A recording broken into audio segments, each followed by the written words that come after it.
Welcome to our journey to the blue sky. My name is Arun. My name is Patricia. And today we're going to talk about Ice Age Continental Drift. And actually this, I was expecting Ice Age to kind of go significantly downhill at this point. But surprisingly enough, actually, I didn't find anything too awful in this movie, to be quite honest with you. Yeah, we were thinking about that, Ice Age 2 and Ice Age 3, they were starting to, diminish in terms of their quality. The humor wasn't spot on at points, and also the character additions were starting to get really, really annoying. But in this one, we actually did find some moments that we thought were generally hilarious, and we also found some moments that were heartwarming, and actually there were some things that they were able to put into it that was surprisingly not bad. And I was thinking along the lines of when this movie came out in 2012 that, we had along the lines of Pirates of the Caribbean on Stranger Tide, which I think that's what they were going for because that movie came out a year prior. And also they were starting to really emphasize the 3D movements because Avatar came out in 2009 and that was the one that kind of kickstarted a lot of 3D movies again. And I can definitely tell when looking at it, there were some 3D moments, but it wasn't anything majorly distracting. Remember when we were talking about in Madagascar 3, when they were doing a lot of those 3D moments and it was pretty noticeable, but this one wasn't egregious to say the least. I think Monsters vs. Aliens, going back, it's a Dream Machine thing rather than a Journey to the Blue Sky thing. I think that was the one that elaborately tried to use the 3D elements in that movie. I think, unless you had some 3D glasses on, I don't think you got the full, immersion, I think, of Monsters vs. Aliens. But here in Ice Age Continental Drift, I mean, the 3D, gimmick is there, but it's not really in your face when you really think about it. It's there at the very beginning, and then it's you can only see once or twice in other scenes, but really you could watch this without having to watch it in 3D, and you still get I guess it still passes as a movie, I guess. Yes, absolutely. So yeah, let's talk about it, shall we? So the movie takes place several years after Ice Age 3, where we saw that Peaches was born, but now this time she's a teenager, and once again Scrat is basically chasing around his acorn, and he essentially causes Pangea, where he literally falls into the center of the earth, landing at the earth's core, and just starts spinning around landing on a giant ball, and then just breaking apart Australia and Africa. And we had this scene in which when Italy was being formed, and then it literally just kicked one of the continents away like if it was a football. Yeah, we're now at the point where Scrat is now causing the events of the movie, effectively. And so, I mean, given the fact that, he is somewhat a feature of an Ice Age movie, I guess, I mean, now that he's basically causing some of the problems in the movie. Funny enough, he is not yet. I'm wondering if somewhere, because keep in mind, we're not watched any of the other Ice Age movies yet. We're still making our way through them. Yes. I wonder if we're going to get to the point where Scrat now actually ends up becoming one of the main characters in the movie, and it's actually interacting with all the other ones at the same time. Because we're not really. I mean, we've got where they bump into each other and stuff like that for comedic value, but he's never really been integral to the plot. Exactly. Yeah, he's always been that side character that you would pop in every few minutes just to bring in a laugh, and you would be able to see him kind of interacting with the other characters, but then they'll be shoo, go away, and all that kind of stuff. But yeah, he's never actually mingled with Manny, Diego, or Sid. So yeah, I think that Scrat does become integral, but they don't even know it. They just think that, okay, here we go again, the earth is forming and we need to be able to get on the move, which it kind of feels similar to what happened in the second movie, if you remember, where they had the iceberg that was cracking and then all this water was going to be pouring down, and so they had had to go over to a large log, which was essentially Noah's Ark. But this time around, they are trying to get away from the Earth separating, and now they have to meet over at the land bridge. So there are some parts of it that do feel a little bit derivative from the previous movies. And another thing that we felt that was kind of similar to the previous movies is that, very similar to the second movie in which Manny found a girlfriend, in a way, Diego finds someone in the form of Shira, and they kind of have like this, That can't be a coincidence that they named her Shira. Princess of Power. Yes, exactly. Somewhere out there, someone needs me. Oh, my goodness. I don't know how, but where, but believe me. I'm kidding. You're such a nerd, Patricia. Well, anyway, so we now get this. I mean, that comes later on in the movie. I mean, maybe we should address some of the stuff that happened in the first act. Yeah, let's do that. I mean, so basically, funny enough, we actually get introduced to Sid's family in the beginning, which is really, really odd when you really think about it. They somehow managed to find Sid, and we think, oh my god, is this going to be like the plot of the movie? Effectively, it's going to be like, oh yeah, the continents are now forming across the world, but now obviously Sid's family's now come back into the picture and things like that. Because I thought, if they decided to go that route with the movie, so I think we kind of pictured in my minds what it would be. It'd be like Sid's family comes back into the picture, they claim to love him again, but obviously they got some kind of nefarious scheme to do that. And by the way, that does happen, all of that, but unfortunately, it only happens within the first 10 minutes of the movie. Yeah, exactly. It just comes and goes really quickly. You would think that by the first movie, when Sid is looking for his family and he meets up with Manny and he's saying oh, I'm looking for my family. We're supposed to go over to, get away from this ice age and find somewhere warmer to live in. And, we assumed that, okay, they either abandoned him or, something else might have happened to them that was more tragic. But no, it just turned out that they just abandoned him because they thought of him as annoying and dead weight. And now they've abandoned the granny with him as well, which is a new character we basically get introduced to in Ice Age. And that's the one thing I think that they've been doing to try and keep Ice Age fresh. They've been introducing new characters because we now got Peaches, who now has a voice actress of her own. We now have also Lewis, who is now the love interest of Peaches, and also now we got the granny character as well. So they've been really trying their best to try and keep Ice Age fresh by bringing in new major characters, if you will. But unfortunately, the freaking possums are still in this as well. Crash and Eddie. I still do not like them. I don't like these two. There was even this one scene in the movie where Lewis is talking to them and saying aren't you afraid of this, of the earth shifting and cracking? How are you guys not afraid? And then I forget if it's either Crash or Eddie, and he basically says, I'll tell you a little secret. We're stupid. And I'm like, okay. They paused that to basically say, to get a laugh, and you and I just kind of sat there there's this awkward silence here. There should be something here, and there isn't. And Crash and Eddie are just they add nothing to Ice Age. No, they really don't. I mean, I understand where Crash and Eddie fit in terms of the story, especially when we saw the second movie, in which Ellie was raised by possums because she was orphaned when she lost her family. I get that part, but still, I mean, you could have not just had Crash and Eddie. Can't you just let them do something else? I don't know, but yeah, they're just as annoying and useless as ever. And I think that with the new characters that we're introduced to, so Peaches is voiced by Keke Palmer, which we've already been introduced to Keke Palmer. We saw this in Lightyear when she played as the granddaughter of Buzz Lightyear's companion, and also she's been in various other things. You may know her for all of her other roles in various Nickelodeon shows, and in recent years she's done a lot of major movie and television stuff. So nice to see her kind of around the time when she was doing all of her Nickelodeon stuff at True Jackson VP. And then Josh Gad is Lewis, and I think that this might have been around the time of Frozen. Well, I say Keke does an incredible. I think she does a really good job. Yes, with this I character. agree, and she sounds like a teenager, because exactly. I think she was a teenager at the time. Yeah, but I mean, Peaches is it's a generic teenage character effectively. Sure.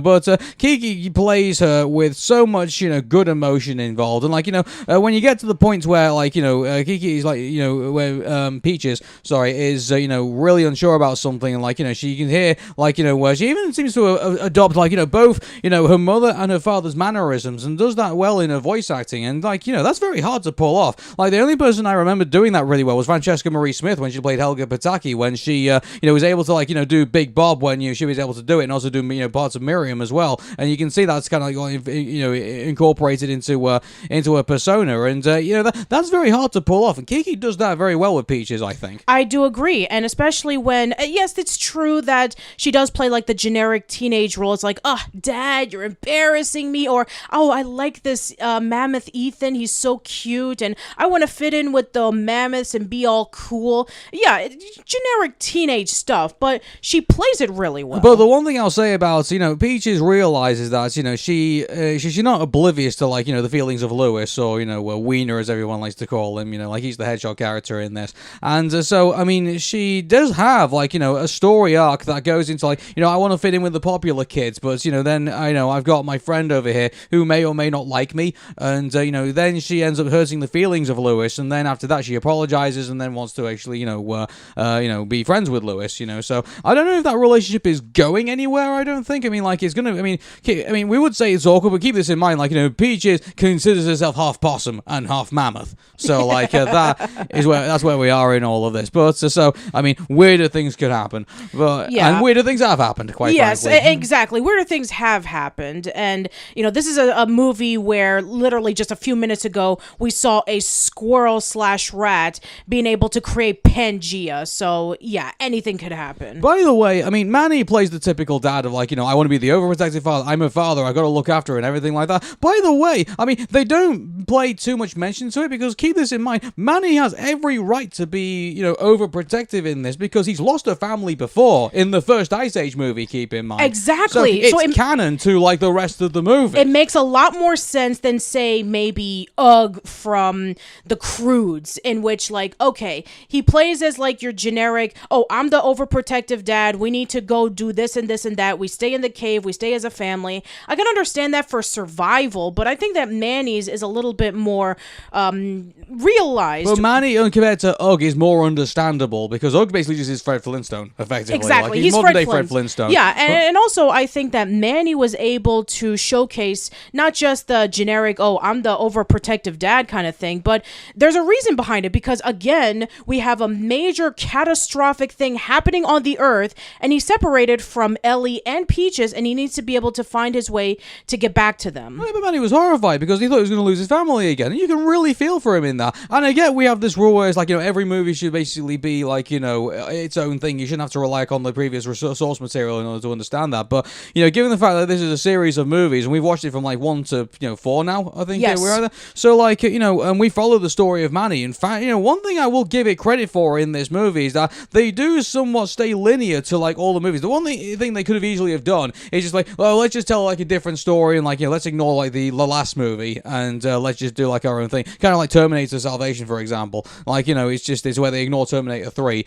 But, I mean, they could have easily have done that, just to cash in on, like, the Ice Age franchise. But no, I think they've actually put some thought into the story, in my opinion. And it actually follows a nice progression of where Manny was throughout the movies. In the first movie, he was a loner. In the second movie, he finds Ellie. In the third movie, he is now a father to Peaches when she's born. And in the fourth movie, it takes place years later, where he now is an established family man, and he has to be the one to protect him, his family, so that, they will be, not having to worry about all the dangers that happen. I mean, he already seen through all the dangers. We went from an ice age to flooding to being trapped in a completely different world underground. So he's been through a lot of shit. So anyone who, like, criticizes Manny for that, I mean, like, if you're not watching the other movies, this is the thing I will criticize, the storytelling for, is that, in this movie, they should have highlighted that Manny lost his first family, I think. I agree. They didn't do that. And, like, so in a way, if you watch this movie on its own, then,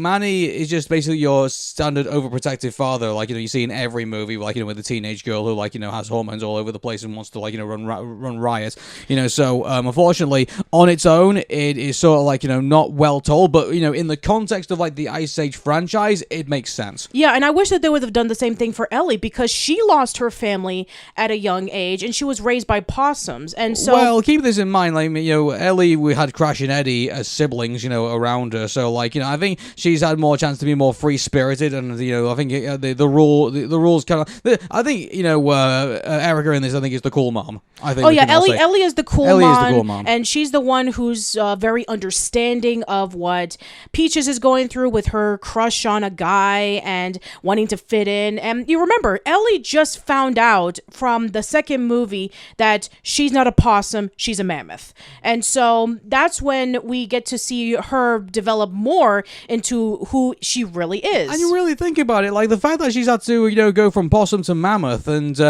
she herself has probably had to have her own struggles, over the years to fit into, with other mammoths and stuff like that. So she comes from an understandable background too. Yes. In all of this, these are understandable parents. They are actually well written. Absolutely. If you put it in the context, out of the context, obviously, yeah, it becomes a bit more iffy. But I think given the fact that we've been exposed to the other Ice Age movie, I guess we can sort of forgive that maybe. Sure, yeah. And especially since these movies are supposed to be more or less standalone. It's not like they're called Ice Age 2, Ice Age 3, Ice Age 4, like, the Shrek movies where Shrek 2, Shrek the Third, Shrek Forever After, where that they were numbered, but these are like labeled individually. So I guess if anybody wants to see one of the Ice Age movies, they could see it on its own, but you really need to see it from the very beginning to get the context of where the characters were and where they are now at this point in time. So yeah, I guess the Sid is not really as focused on compared to the third movie, but then again, I didn't really like Sid's story in the third movie, so I'm kind of glad he's not the main focus. Yeah, they tried to make him more of a brave hero, but he's so useless in this movie. I'm sorry. He had like one job where we're going to talk about this a little bit later on, but he screws it up. And then he had another moment where he cracks the ice when they were like floating into the ocean, so he screws that up. And then there was the last scene, we're going to talk about this in a moment, where, they make it seem like, oh, he's the brave hero, but in a way he wasn't fully responsible for this. So I think that they were trying to put the focus on Diego this time, because that's when Shira comes into the picture. I will say Sid is probably very useless in this movie. I wouldn't say he's as bad as Patrick Star in SpongeBob SquarePants. Oh, no, absolutely not. At least Sid is funny in this movie. Yeah, well, at least he doesn't like try and get them in trouble intentionally just for a laugh. Exactly. He's not going up to our antagonist and saying, oh, they got this plan and stuff like that, yada, yada, yada, blurting it all out and, intentionally just to get a laugh out of the audience. I mean, at least he's not, malicious in that sense. It's just the fact that he can't do his job. I mean, that's right. That's the problem with Sid. And, I really wish we actually had, I can't believe they threw away the whole, Sid finally finds his family and then after that gets abandoned with the grandmother story. That could have been a movie in its own. Oh, sure, really. yes. Yeah, they did the whole, oh, he found his family, and then, do you remember, at the very beginning of Father Ted's Christmas special? Yes. When, the baby turns up at the door of the parochial house, and they think, oh my goodness, they've got three, useless priests who are now going to have to look after a baby, and then the woman says, oh, sorry, it actually meant for next door, and then they all talk about, how hilarious it would have been if they had to look after that baby, if it was left on there, and, if they did something like that with that story, I could probably, forgive it maybe, and then they could move on to something better, which I think we kind of, in a way, kind of did. Yeah, it kind of reminds me of a little bit of Land Before Time. I think it's either 8 or 9, I forget, but it was the story in which when, Ducky is feeling so crowded with Spike. Now, for those who don't know, Ducky is a swimmer and Spike is a spiketail, and Spike was, abandoned or left behind as an egg in the first Land Before Time movie, and Ducky and her family took Spike in as their own. And so in one part of the movie, there's a whole group of spiketail who enter into the Great Valley. They're constantly traveling because they need to find places to eat. And Spike starts getting along with the mother spiketail and her son. And then when it starts snowing, which that's the main conflict of the movie, it starts snowing in the Great Valley.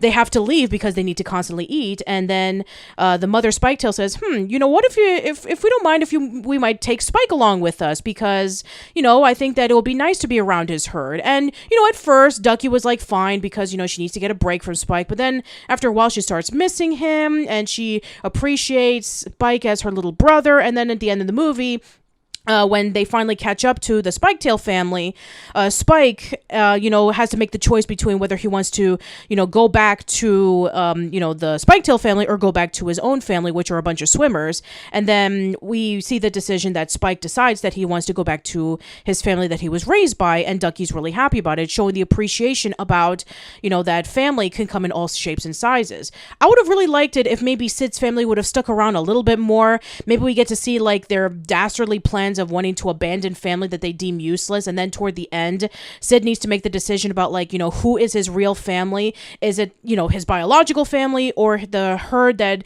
basically took him in and he started feeling welcomed and appreciated? So, yeah, other than that, I mean, there are some moments that we did actually enjoy, but yeah, we could have focused more on the family. And for the most part, it's Sid and his granny, and his granny is your typical senile old granny who is just walking around and, you know, just constantly butting into people and just deciding to call out her pet Precious, and then, you know, you don't see it, you think it's imaginary or something. Yeah, I mean, it's she's played by Wanda Sykes, and she's just Wanda Sykes. Yeah, she's like, you know, she's just like the oblivious grandmother, pretty much. Like, you know, there's nothing really. I mean, like, get me wrong, like, you know, at the very end, like, you know, she does come through, but, yes. You know, it's like, you know, you're just kind of like, it's like for the rest of the movie, and then finally at the end, it's kind of like, oh, okay, then, you know, this Precious thing is actually real. Sure, but yeah. Even then, throughout most of the movie, it's like, why is this granny even here? She does do a few jokes here and there, like when they're, you know, when Granny is floating into the ocean, and she's like, I haven't had a bath in decades, and you see all the dirt that's coming around her. There's oil in there too. Like, yeah, you know, where's she been? I have no idea. I mean, I know that sloths are covered in moss for the most part, but not oil. So she must have gone through a lot of stuff with the family. I mean, I guess you could say, like, you know, that's a really good animation technique, I guess. Like, just pulled off in the most gross way possible. I guess so. And then there was also, like, some scenes where she's oblivious to the fact that she's walking the plank, and it kind of makes me wonder if, you know, if Blue Sky Studios did 8 Crazy Nights instead, and, like, you know, somehow, you know, revolutionized poop eating.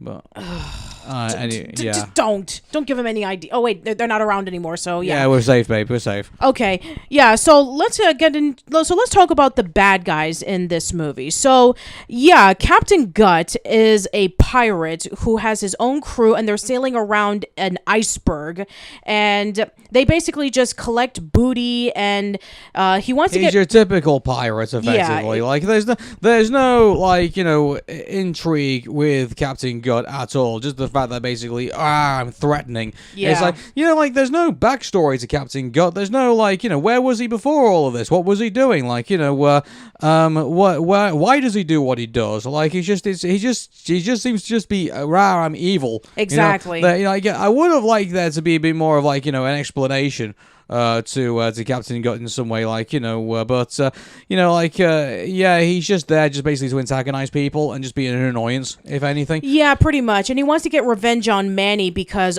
he doesn't want to be a part of his crew. Oh, wow, who cares? You know, like, again, like, every time he was on camera, like, you know, when he started singing as well, like, you know, don't get me wrong, we've had, like, musical numbers in other Ice Age movies, like, you know, Food Glorious Food, I think is probably my favorite one. But to be fair, that's from the Oliver musical. I know, but, you know, it's like, I'm kind of thinking, like, I mean, is this like one of the first time we had, like, an original song? I think it might be. Yeah, like, unless someone's going to tell us, like, there's a famous shanty that it's based off, I don't know. But, I mean, like, again, like, I didn't, you know, like, it kind of reminded me, like, you know, of a poorly, you know, written, you know, that Monkey from the Jungle Book, you know, King Louie. Yeah. It kind of reminded me of, like, a poorly written King Louie, in my opinion. Like, we've seen this character before, in a way. Like, he's this, you know, authoritarian, you know, menace that, you know, he's commanding, like, all these, you know, threatening people, and, you know, that will bend to his will because obviously he saved them or something along those lines. But yeah, basically he's just a power hungry, you know, he abuses his power, you know, your typical. Pretty much, he's a typical villain. There's nothing redeeming about this guy, or nothing entertaining about this guy at all. Like, you know, I didn't even feel anything after he died. To be quite honest with you. Exactly. Yeah, I mean, you have this pirate who basically is controlling everybody and collecting all the food and wants to be able to take advantage of their services, and that's pretty much it. And Peter Dinklage as Captain Gutt, I mean. You know, I don't know. I mean, he just sounds like a just generic bad guy. He doesn't sound like he was given much direction besides bad guy ape on ship.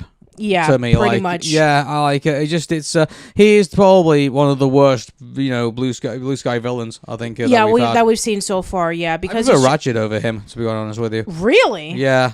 I mean, even though that he was power hungry on his own right, because he was running this company. But yeah, I mean, well, he also had an abusive mother as well. That's true. At least there was the reason for that. There was a reason for that, yeah. But I mean, we've had some pretty bad, blue sky villains in this. That's another thing that's wrong with Blue Sky Studios movies is that their villains are not very good. I mean, even with, if you were to argue about, what about the villains from the first movie, like Diego and the gang? Yes, there's some motivation in there, but it's just like they're trying to get a baby so that they can get revenge on the village that killed off most of their herd. That makes sense, but there was not a lot of development other than that. Like, you don't really remember outside of, Diego and Lesotho. That's the one thing I have with these new characters. They don't, besides Grandma, they really don't have much development on them, really. Ellie, I mean, obviously was in the last movie, obviously, as a she was in the last two movies. She was in the last two movies, most of the other people here in this movie don't really get much development. And if they are, they just are stereotypes. Like Peaches is the stereotypical teenager, and Granny is the stereotypical senile grandma, and Shira is the stereotypical, I'm the tough girl because I was abandoned and I have to follow the captain's orders because he saved me and I don't need anybody's help. So yeah, and also the crew members. It's like you have this jackrabbit who's kind of really tough. You have this sea lion who's kind of a dope, who by the way is played by Nick Frost.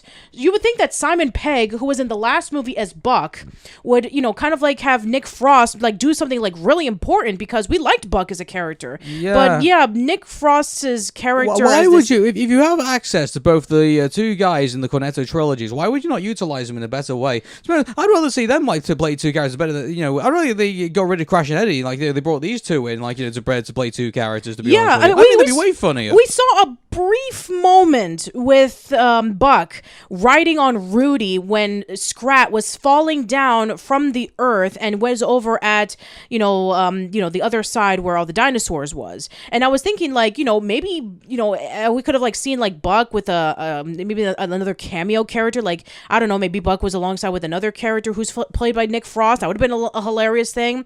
Or maybe Buck was joining alongside with the gang after he was done defending down on the earth, and he didn't have to worry about protecting anybody anymore, and then he's like, hell, I want to introduce you to my friend, I would just take Simon Pegg and have Buck in that movie, and maybe they're trying to chase after Captain Gutt, or something. Buck would have been wonderful in this movie, wouldn't he, fighting all those pirates? Oh, that would have been so great. And maybe he's chasing him off, and maybe you got Nick Frost who's playing his new sidekick or something like that, and there's we're gonna cut him off that way. It's that way, that's a dangerous jungle, and then Simon Pegg just says his iconic line, what's the matter, you're afraid of a shortcut, and then just starts going through there. They missed a golden opportunity with that, didn't they? They really did. They did, yeah. I would have loved it if they would have had the opportunity to somehow bring Buck back and then fight off against those pirates. It would have been ideal for this movie, wouldn't it? Absolutely, it would have been great. Anyway, but yeah, let's continue on with the story. So, yeah, we have... I mean, what's to say about the story, really? It's they've both been, separated, because of the Continental Drift, and, all the other animals are having to head towards the land bridge in order to get to safety, and, Manny, Diego, and Sid are all, just been shoved off to sea and now having to deal with these pirates, effectively. And then also they find, they find these bunch of hamsters that are all crazy. Those hamsters. Yeah, I don't know what they're called. Now this is where I will give Sid credit. He was the only one who was able to communicate successfully with the hamsters. So I guess in that case he wasn't entirely useless. That's true, but it almost feels very similar in the second movie when if you remember that he was talking with those sloths and he was making all those crazy dance moves and stuff like that. So it does feel similar to what happened before. And I don't know. I mean, this is this movie that came out in 2012. I definitely get the feeling that Blue Sky was watching Illumination and they were like, hey, those guys did Despicable Me, and they have those minion characters and they make a whole bunch of noises and they're funny. Let's see if we can do that for these hamsters. Yeah, but mind you, I will say that the hamsters were cute. They were cute, yeah, but I can kind of see what they were trying to do. They were trying to make something cute and goofy, kind of like what Minions was. And it reminded me of Ewoks in a way. Yeah, kind of like Ewoks mixed with minions, yeah. And the reason why they're teaming up with Manny, Sid, and Diego is because Captain Gutt is using them literally for labor. And so they want to get... They smashed up the first ship, so Captain Gutt now has to build a new ship, so he's getting like all these hamsters basically to find the food, and obviously so they can set sail and, obviously with all of that. So that's the reason why they're ending up being slaves. Yeah, at this exactly. Point. So and then they agree to free the slaves as long as they can get the ship. Yeah, and then there's this whole Braveheart reference with the fight where they're trying to create a diversion so that Manny, Sid, and Diego can steal the ship. And also, there's kind of like an on and off thing between Diego and Shira where she says that she's going to join with them, she's not going to join with them. And then when she realizes that Captain Gutt did not care about her, and then when she tells him that she did not kill off Manny or Diego, she's being threatened saying, I'm going to get myself a lion coat, regardless of who, you better do your job or else. And she even got demoted and lost her position as first mate. So she's like, yeah, I'm definitely going to be siding up with them. But even then, she's still a little bit on and off about their relationship. She doesn't get character is so they really need to have more moments between Diego and Shira, in my opinion, or maybe have Shira probably explain a bit more about her backstory. Why did she leave her? They said, oh, you left your pack. Why? And it's what was going on there that made you leave and join a bunch of pirates? Exactly. We know why Diego left his pack. Why did Shira left hers? Was it for a similar reason that she was forced to do things that she didn't want to, or she didn't get along with them? Did her pack, ostracize her? Or maybe I don't know. There's no explanation to this. Yeah, there isn't. And so, she ends up joining even a worse group of people anyway. So, it makes me interested to see, how bad were her other pack that made her want to leave to join up with these wretched pirates, effectively. Yeah. But unfortunately, in this movie, you never get that explanation. It's just she's unfortunately very flatly written in this. She's basically just been set up basically to be Diego's love interest in this. Pretty much. Yeah. They didn't play it off as well as with Manny and Ellie, where you got an understanding on why their relationship worked. We knew that they were at the time we thought that they were the only mammoths left.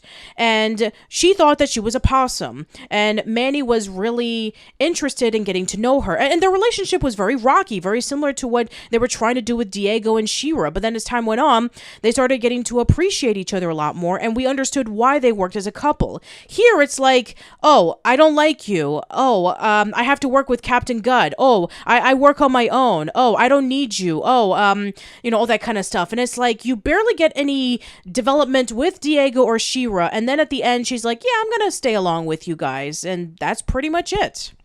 Yeah, and so unfortunately, with this is again the newer characters don't get enough development in this movie. The focus and the attention, unfortunately, is on the existing characters that are already there, and so that's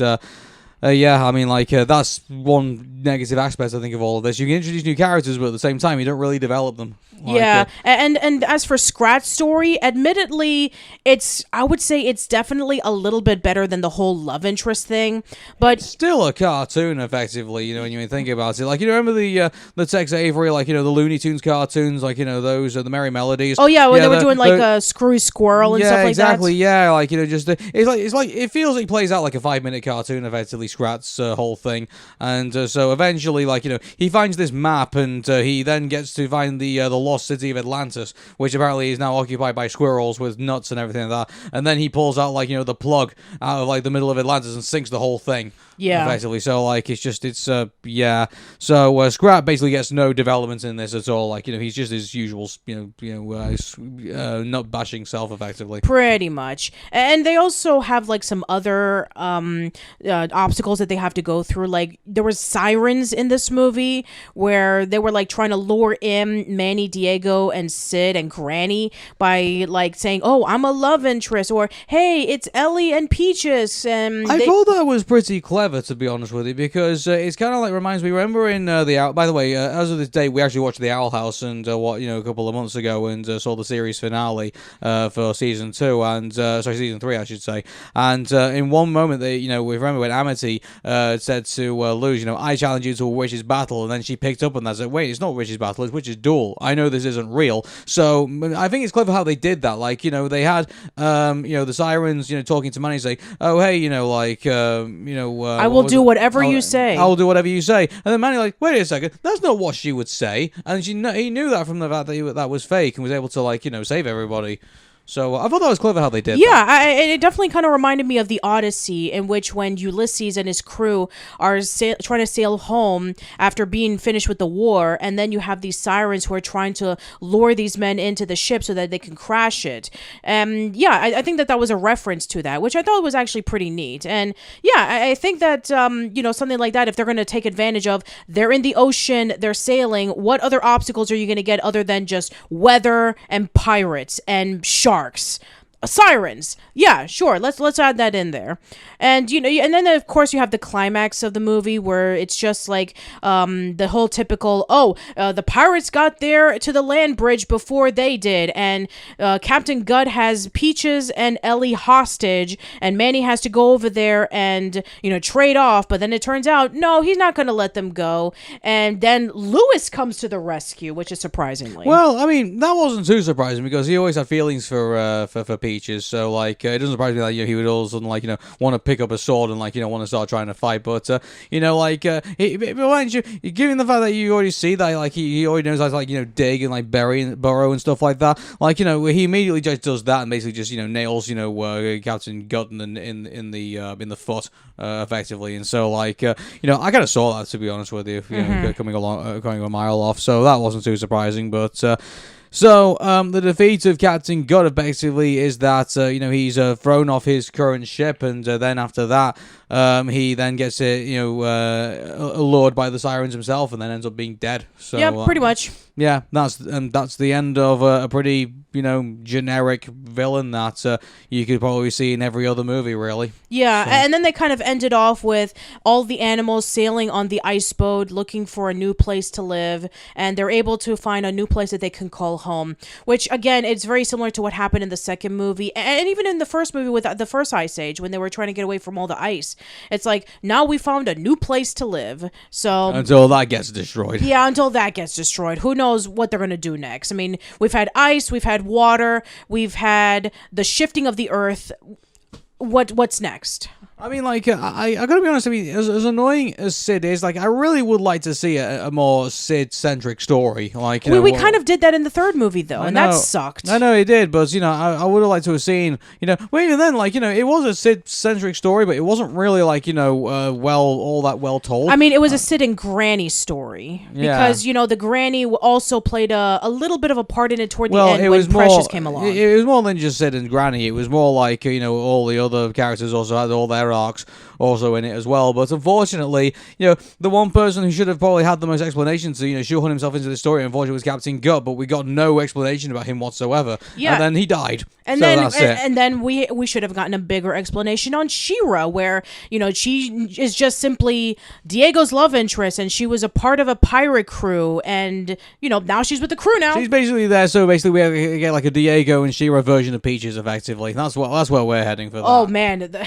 Okay, so we're expecting in the fifth Ice Age movie that Diego and Shira are going to probably have a cub on their own, and maybe they'll probably focus on their daughter or son or whatever. I get you. I think that what they're aiming for is Ice Age and the new generation. So you got Peaches and you got Diego and Shira's thing, and Sid and whoever he hooks up with. Sid. I don't know. I mean, if Sid is going to end up with anybody, maybe he'll just be like the crazy uncle. Probably, but. Yeah, so that's Ice Age, and so, I mean, don't get us wrong, there are some real positives in this, and by the way, are we giving scores in Blue Sky? Yes, we are. Yeah, so...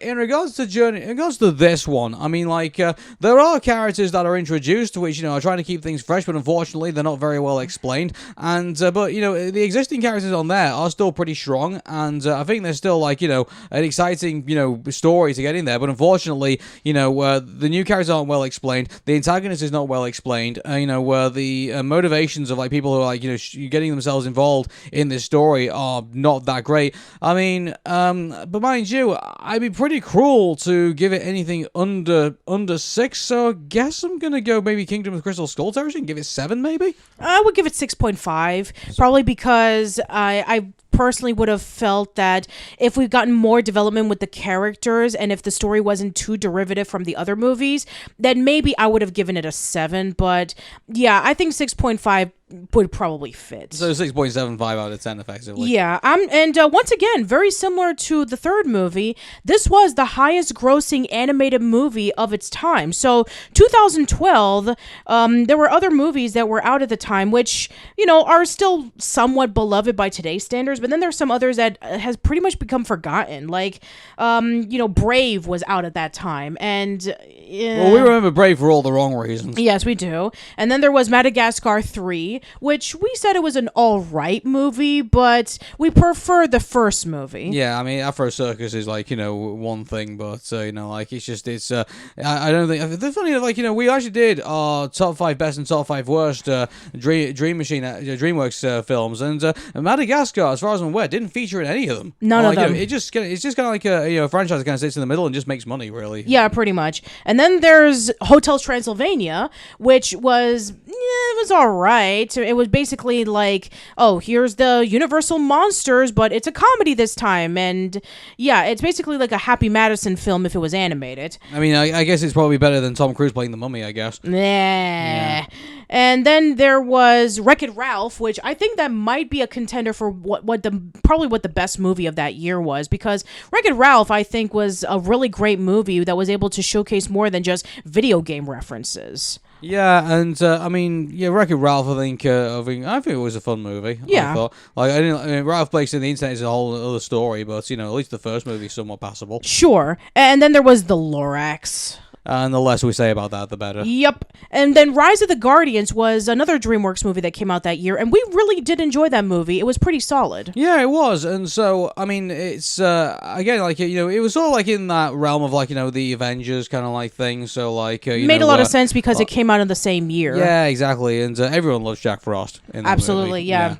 And then there was Aardman, who released The Pirates and Adventure with Scientists. You know what? I remember that movie. John Cleese, I think, did a really good performance, but unfortunately, it just kind of got lost in the shuffle. Really, like it didn't really, like, you know, raise any eyebrows really when it first came out. I mean, I enjoyed it because obviously Aardman does, you know, great stuff, but unfortunately, I think the box office didn't think of that. It was not very good. Didn't really. It was like the 8th highest grossing animated movie that year, but even then, it was pretty underperforming. Exactly. And then you had Paranorman. You know, that was the second movie from Laika after they did Coraline. And yeah, it's funny because I keep hearing, you know, from time to time about Paranorman, about people enjoying that movie, but unfortunately not enough people enjoyed it. That's Laika in a nutshell, unfortunately. It's like, you know, movie's critically acclaimed, but it underperformed. Mm-hmm. Outside of Coraline, no other movie was able to meet up with that standard. Anyway, and then finally was Frankenweenie, which I thought was all right. I mean, you know, it's a I never saw Frankenweenie. I've seen it in theaters, and Kevin and I, we did a podcast of it with our friend Tim on his podcast, Something Cinematic, and we said it was it was an all right movie. Once again, it was stop motion, very similar to what we saw with Tim Burton's earlier works like Corpse Bride and Nightmare Before Christmas.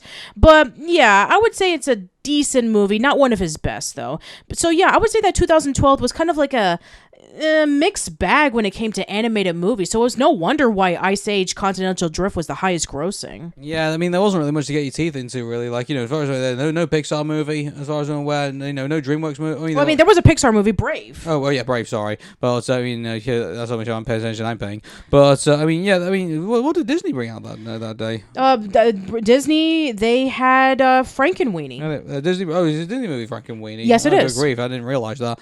Yeah, but, yeah, so unfortunately there wasn't much of a... And of course there was Wreck-It Ralph. I mean, Wreck-It Ralph as well, yeah. But, you know, there wasn't really much of, like, a big serving. In Ice Age, you know, Ice Age has brand recognition, so of course people are going to go out and see it. Yeah, so, it's unlike 2009 where we were complaining about that movie was the highest grossing animated movie of that year, but there were so many amazing movies that came out. This one was just like... I mean, there were some movies that we remember, but then there's some that kind of like got lost in the shuffle over time. Yeah. So I can understand why this one became pretty high in terms of like viewership and money. But yeah, I would say critically, once again, very similar to all the other movies that came out that year. It's just middle of the road. I mean, I would say it's slightly better than the second and the third, but definitely not better than the first. Yeah, defo. So that's our review of Ace Age Continental Drift. And so what do you think of it? I mean, did you like it? Did you not like it? Leave us comments in below. And I hope you enjoyed our discussion. Yeah, and tune in next time as we continue on our journey to the blue skies. We're going to be talking about Epic. Okay, see you later. Bye, everyone.